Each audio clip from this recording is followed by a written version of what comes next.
Joining me now, Craig Shirley. He's a presidential historian and a best-selling author. Tell me about Teddy Roosevelt, the person, his personality. Well, he was sui generis. He was a unique man. When they made the mold for Teddy Roosevelt, they broke it.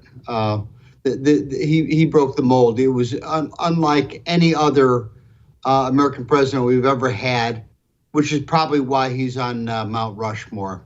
He was singularly unique as an outdoorsman, as a naturalist, as a politician, as a writer, as a cowboy. I remember when he became president due to the assassination of his predecessor, President McKinley, William McKinley. Mark Hanna, who was McKinley's political handler, exclaimed that when Roosevelt became president, he said, "Now that damn cowboy's in the White House." And much could be said also. That could be said too about Ronald Reagan when he became president in 1980. That a lot of people were not happy about it. He came to the presidency in a very unique way. Hobart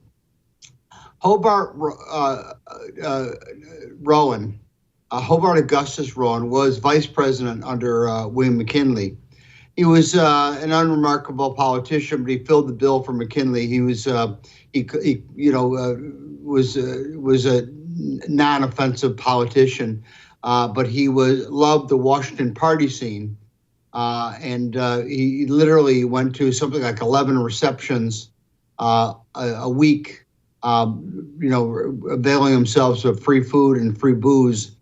And he literally pardoned himself. He's the first person to be said to have died because of the Washington social scene. So Teddy Roosevelt became then vice president. Was picked. He was a New York politician, had been governor of New York, but was picked by McKinley as his vice president. And then, of course, in 1801, McKinley was assassinated in Buffalo, New York, and Roosevelt became president in 1901 and was president then for 8 years.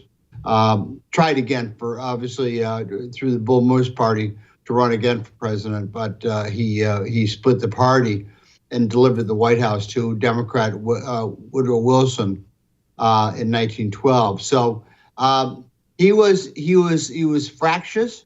He was a party builder. He was a party divider. He was many things, but he was a certainly can be said an extremely unique individual, a unique American, one we all, I think, quite naturally admire today. He was just through his actions, through his words, through his deeds, through his presidency, through his many careers.